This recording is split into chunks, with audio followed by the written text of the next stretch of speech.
الصلاۃ والسلام تو اللہ کے پیغمبر تھے. پیغمبر کا مقام تو ولی سے بہت اونچا ہوتا ہے. مردے کو کہتے ہیں نا قم باذن اللہ, تو وہ مردہ اللہ کے حکم سے زندہ ہو کے کھڑا ہو جاتا ہے. لیکن ایسا نہیں ہے کہ حضرت عیسیٰ ابن مریم نے کوئی سینٹر بنا لیا ہو کہ جس کو اپنے مردے زندہ کروانے ہو ہمارے پاس لے آئے. کیونکہ یہ جو معجزہ ہے نا, اس کے صدور میں پیغمبر کا کوئی دخل نہیں ہوتا. یہ کس کی طرف سے ہوتا ہے؟ اللہ. جب اللہ چاہے گا تو ہو جائے گا, نہیں چاہے گا تو نہیں ہوگا.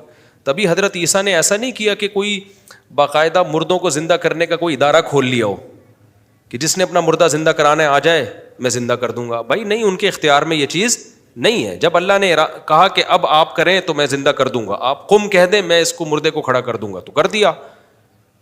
نارملی حضرت عیسیٰ یہ کام نہیں کر سکتے تھے. اسی طرح حضرت موسیٰ علیہ الصلوۃ والسلام لاٹھی کو سانپ بنا دیا کرتے تھے. یہ معجزہ تھا نا ان کا.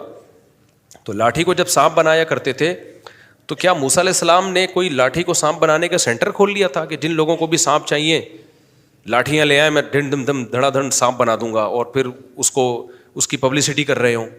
بلکہ ہوتا یہ تھا کہ جب اللہ آپ کو کہتا کہ میں اب لاٹھی کو سانپ بناؤں گا تو لاٹھی زمین پہ ڈالتے, سانپ اللہ بنا دیتا. جب نہیں ہوتا تو وہ لاٹھی رہتی, کچھ بھی نہیں ہوتا. یہی وجہ ہے کہ حضرت موسیٰ جب کوہ طور پہ پہنچے تو اللہ تعالیٰ نے موسیٰ علیہ السلام سے کہا کہ آپ کے دائیں ہاتھ میں کیا ہے؟ انہوں نے کہا لاٹھی ہے. کہا زمین پہ ڈالیں آپ. حضرت موسیٰ کو نہیں پتا تھا کہ یہ سانپ بن جائے گی.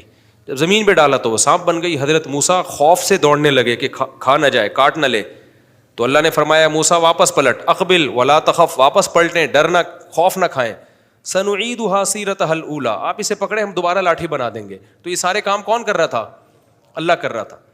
تو حضرت موسیٰ کو پتا تھا میرے ارادے کا اس میں کوئی دخل نہیں ہے. اس لیے حضرت موسیٰ نے کوئی سینٹر نہیں کھولا کہ لوگوں کو کہا ہو کہ جس نے اپنی لاٹھی کو سانپ بنانا ہے آ جاؤ بھائی میرے پاس.